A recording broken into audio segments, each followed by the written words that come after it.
In this video, we're going to talk about the big question on everyone's mind. Is using ChatGPT considered plagiarism? What is artificial general intelligence?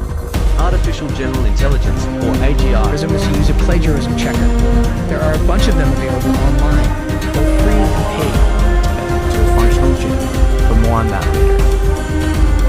We'll embark on an exploration of this groundbreaking technology that has captured the imagination of scientists, researchers, and sci-fi. Halo, selamat datang di video YouTube saya. Kali ini saya akan membahas tentang ChatGPT, chatbot AI yang populer di kalangan pengguna internet.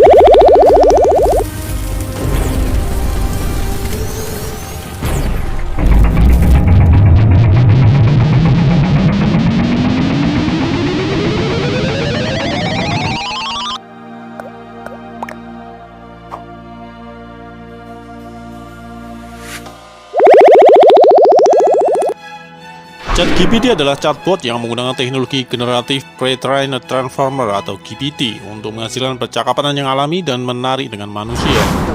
We got the go ahead. Can you meet in 10? Alexa, 500 रुपए से कम की दिखाना. Between 7 p.m. and 8 p.m. Sure.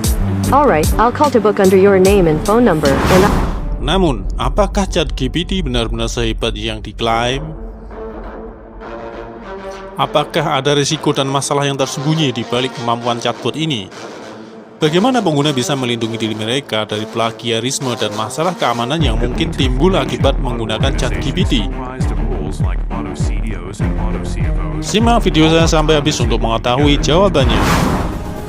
ChatGPT sebagai alat produktivitas utama bagi banyak penggunanya, terutama untuk kaum milenial, menurut laporan sebelumnya. Tetapi ketika subjek kecerdasan buatan menjadi lebih populer, kekhawatiran akan keamanan dan kepercayaannya tumbuh. Untuk ChatGPT, kedua faktor ini bersamaan dengan keandalannya dianggap sebagai kelemahan terbesarnya oleh para pengguna. Laporan tersebut berasal dari 100x, sebuah firma wawasan konsumen yang menganalisis bagaimana pengalaman pengguna ChatGPT dibandingkan dengan yang diambil dari lebih dari 50.000 umpan balik individu tentang lebih dari 70 alat produktivitas berpengalaman. Alat produktivitas terkemuka ini meliputi DocuSign, Microsoft Office, Zoom, Google Workspace, Adobe, dan Slack. Skor penggunaan ChatGPT tidak semuanya buruk. Kepuasan pengguna di atas rata-rata, meskipun bukan yang terbaik di kelasnya, menghasilkan Net Promoter Score atau NPS untuk ChatGPT 30 dari 100. You may have heard of Net Promoter Score, which is often referred to as NPS. It's a popular customer experience metric. Let's examine what it is. Walt Disney once said, "Do what you do so well that they want to see it again and bring their friends." He understood the incredible value of customers who actively recommend a company. NPS is a measurement system that helps companies track and increase the likelihood of customers recommending an organization. First of all, let's describe the actual NPS measurement. It begins by asking customers a simple question. How likely are you to recommend this company to a friend or relative? Customers choose a response from an 11-point scale that goes from 0, not at all likely, to 10, extremely likely. Based on their responses, customers are placed into one of three categories. If they choose between 0 and 6, then they are called detractors. If they choose 7 or 8, then they are called passives. If they choose 9 or 10, then they are promoters. NPS is calculated by taking the percentage of promoters and subtracting the percentage of detractors. You then multiply the percentage by 100 to get a whole number between minus 100 and plus 100. Let's say that 100 people answered the question, and 40 are promoters, 50 are passives, and 10 are detractors. To calculate NPS, we would take the 40% of promoters, subtract the 10% for detractors, which leaves 30%. After multiplying it by 100, the NPS is 30. While NPS provides a score, 30 in this case, the power of the system does not come from overly focusing on the number. The goal of using NPS is to find and correct issues that create detractors, and to find and repeat activities that create promoters. Rata-rata niat penggunaan juga cukup positif, karena 40% pengadopsi awal mengatakan bahwa mereka berencana untuk menggunakan alat ini lebih dari 12 bulan ke depan. Sementara hanya 10% mengatakan mereka akan menggunakannya lebih sedikit. Hal ini menandakan bahwa pertumbuhan yang sangat luar biasa. Kunci untuk mengatasi masalah AI konsumen adalah merek menerapkan beberapa bentuk pembersihan data dan mekanisme penyaringan untuk aplikasi. Menurut Rob Peach, pendiri dari CEO 100x, jika ChatGPT dapat secara efektif menyaring konten palsu seperti yang dihasilkan oleh bot, maka skor keandalannya akan meningkat secara signifikan. Misalnya, NPR memiliki NPS yang 35 poin lebih tinggi daripada rata-rata pesaing media. Sebagian besar didorong oleh beberapa kualitas skor terkait seperti keandalan dan kepercayaannya. Kekuatan ChatGPT dibandingkan rata-rata industri dari alat produktivitas populer lainnya adalah kemudahan dalam penggunaan, kinerja, dan nilainya.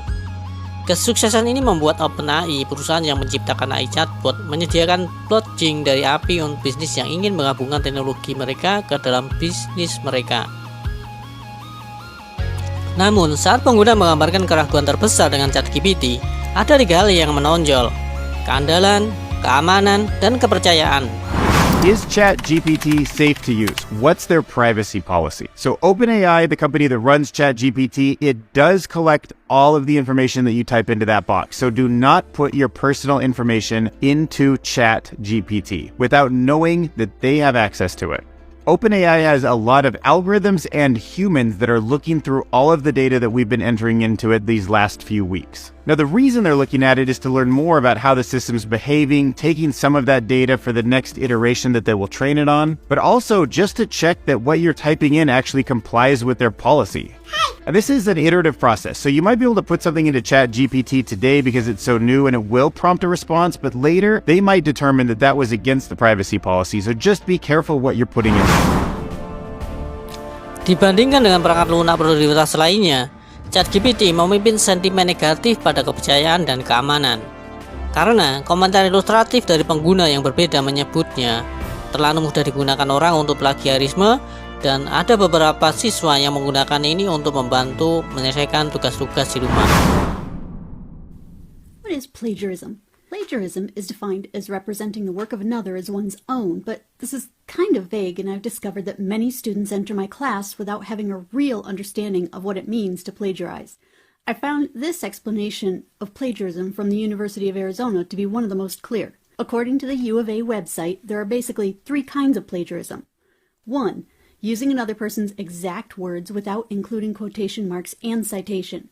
If you use someone else's exact words, then you must cite the original source, either in a footnote or in a citation in the text, and you must enclose the words in quotation marks or else set them off from the rest of the text by indenting them from the other text. Think about it this way.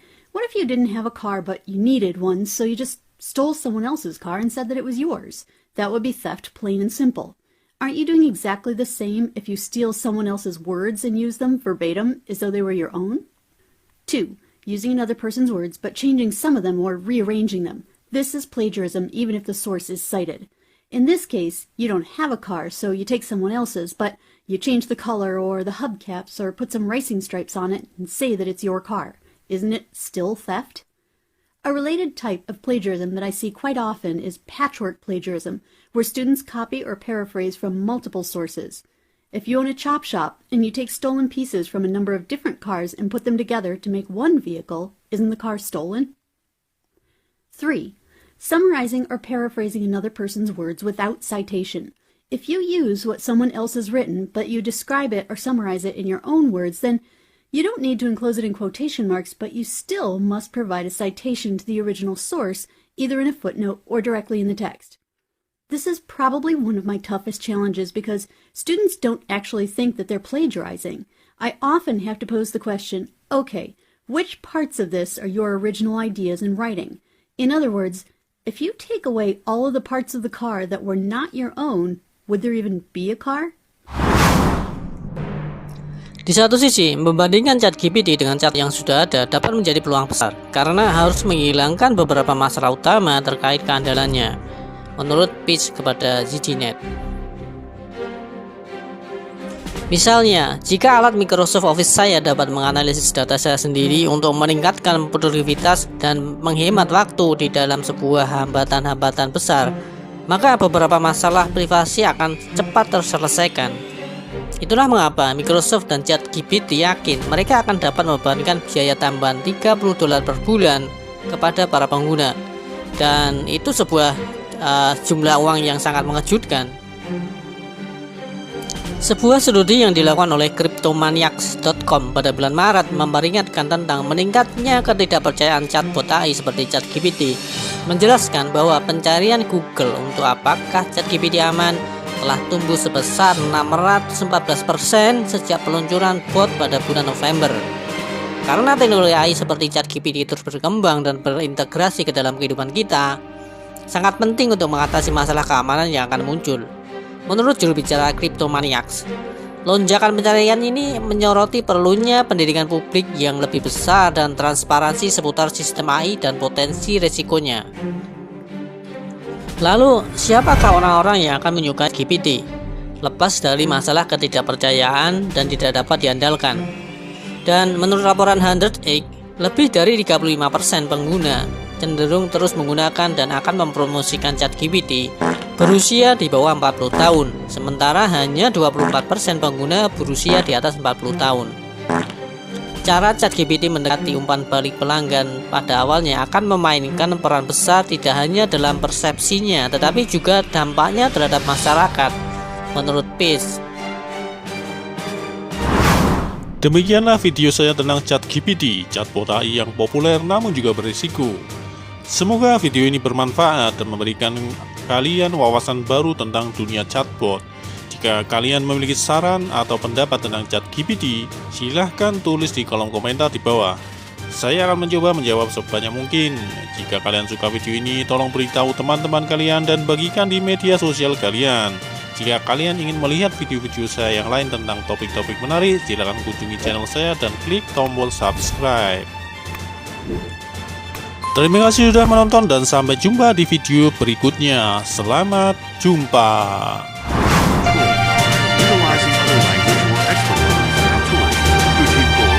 Chicago, and we thought it'd be nice to fly me